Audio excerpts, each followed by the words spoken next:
안녕하세요, 요기요양입니다. 오늘은 중고도 치매 대상자한테 주로 나타나는 정신행동 증상 7가지 중에서 세 번째와 네 번째를 말씀드리겠습니다. 이 전체적인 7가지는 수면장애랑 거부, 뒤적거리기, 모아두기, 일몰증후군, 부적절한 성적 행동, 부적절한 행동, 비정상적인 배설행동, 이렇게 7가지가 되는데, 오늘은 그 중에서 세 번째인 뒤적거리기와 모아두기, 그리고 네 번째인 일몰증후군, 이 두 가지의 대처 방법을 말씀드리겠습니다.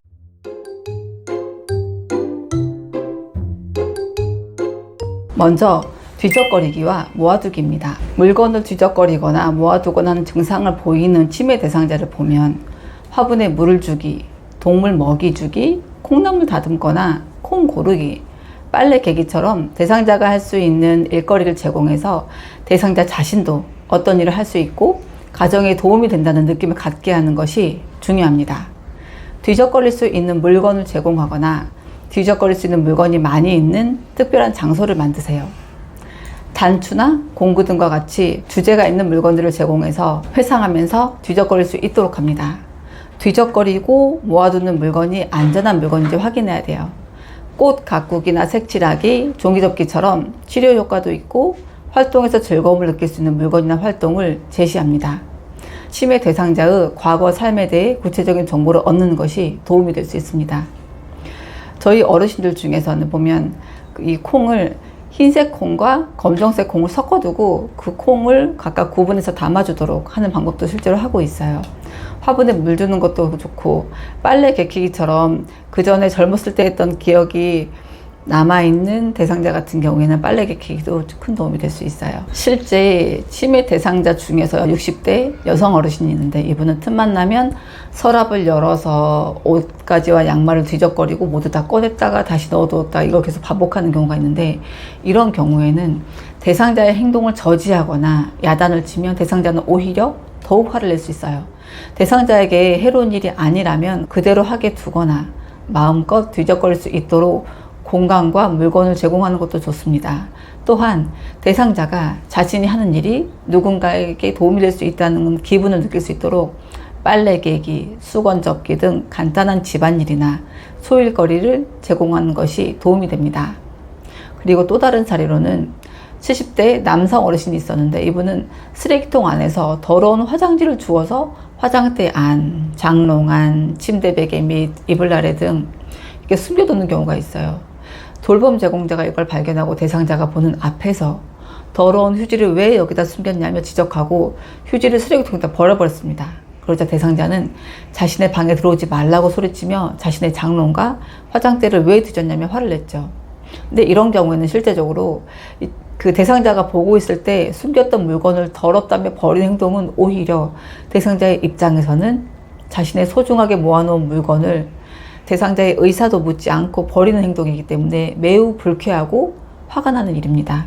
이러한 행동이 대상자에게 부정적인 자극이 돼서 언어 또는 신체적인 공격 행동이나 다른 정신행동 증상을 유발할 수도 있어요. 이럴 때는 대상자가 어디에 물건을 숨기는지 잘 관찰해 두었다가 대상자가 보지 않을 때 치우는 방법이 도움이 될 수 있습니다. 저희 어르신 중에는 기저귀를 착용을 하는데 그 기저귀를 자꾸 손빨래를 하거나 세탁기를 넣거나 해가지고 오히려 더 망가뜨리는 경우가 있어요. 그래서 이게 일회용이기 때문에 버려야 된다고 설명을 해도 알겠다고 하지만 자꾸 같은 행동이 반복되긴 하는데, 이 분들의 입장에서는 본인의 수치심이나 실수한 이런 물건들을 숨기는 것 자체는 가장 기본적인 본인의 의사가 남아있는 행동이기 때문에 너무 버럭하고 화를 내거나 이런 것 자체가 대상자한테 감정적으로 불쾌하게 공격적인 행동을 보이는 건 절대 좋은 행동은 아니에요. 쉽진 않지만 내 스스로가 좀 이렇게 어떻게 대처하는 게 올바른 방법인지 인지를 하고서 그거에 맞춰서 행동할 수 있도록 노력하는 자세가 필요하다고 생각합니다. 그리고 네 번째로 일몰증후군에 대해서 말씀드리겠습니다. 치매 대상자한테 나타나는 공통적인 부분이기도 해요. 오전에는 괜찮다가 오후에 해가 지고 주위가 어두워지면 상태가 나빠지는 경향이 있는데, 이런 것을 일몰증후군 혹은 석양증후군이라고 합니다. 많은 치매 어르신들이 해질녘에 정신이 다소 혼란스러워지고 불안해하면서 요구사항이 많아지고 흥분 상태가 되거나 망상이 증가합니다. 명확하게 밝혀진 건 아니지만 일몰증후군이 생기는 이유는 어두워지면서 사물을 잘 식별할 수 없게 되어서 혼동이 심화되고 하루 종일 쌓인 피로로 인해서 전반적으로 신체 기능이 저하되면서 사고, 지각, 감정장애도 심화된 것으로 알려져 있습니다. 이런 일몰증후군을 보이는 대상자에게 대처하는 방법을 말씀드리겠습니다. 보통은 오후에 이제 해가 지려게 그런 증상이 주로 나타나기 때문에 오전에 활발하게 움직이고 점심 이후에는 편안히 쉬도록 합니다. 방에 은은한 조명을 켜놓고 조용한 음악을 틀거나 좋아하는 TV 프로그램을 켜놓는 것이 심리적인 안정을 유도할 수 있어요.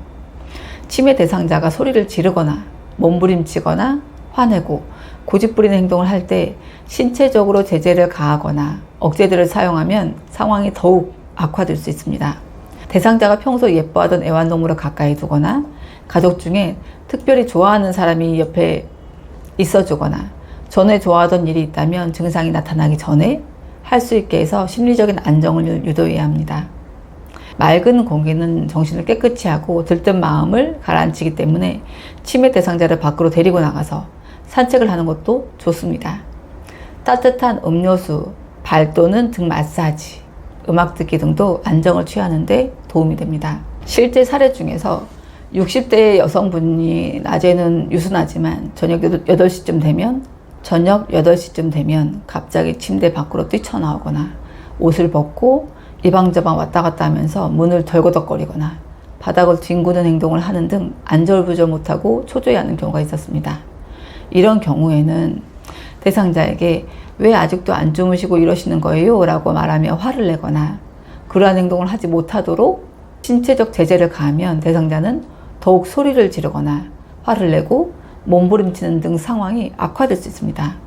따라서 대상자를 잠시 밖으로 데리고 나가서 맑은 공기를 마시게 하거나 좋아하는 물건이나 소일거리를 제공해서 대상자의 주의를 다른 데로 돌리고 안정시킵니다.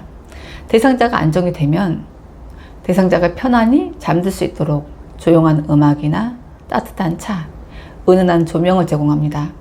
가능한 대상자와 함께 있어주고 손을 잡아주거나 어깨를 감싸는 것 같은 가벼운 신체 접촉이 안정에 도움이 됩니다. 일몰증후군은 보호자분들이 인지하는 경우도 있지만 가끔가다 인지를 잘 못하는 경우도 있어요. 저희 어르신도 보면 주로 어르신이 머무는 방이 창고라고 생각하면서 들어가기 싫어하거나 이런 경우가 있는데 휠체어를 타든지 아니면 부축을 하든지 해서 가볍게 산책 갔다 오는 것도 정서적으로 큰 안정이 되고 오히려 도움이 되더라고요. 그러니까 어두운 시간에 밖에 나가서 오래 있어라 이런 게 아니고 가벼운 산책은 도움이 된다는 거 말씀드립니다. 오늘은 치매 어르신한테 나타날 수 있는 정신행동 증상 중에서 3번째 뒤적거리기와 모아두기, 4번째 일몰증후군에 대해서 말씀드렸고 이런 경우에 어떤 식으로 대처하면 되는지 그 방법을 말씀드렸습니다. 끝까지 시청해 주셔서 감사합니다. 요기요양이었습니다.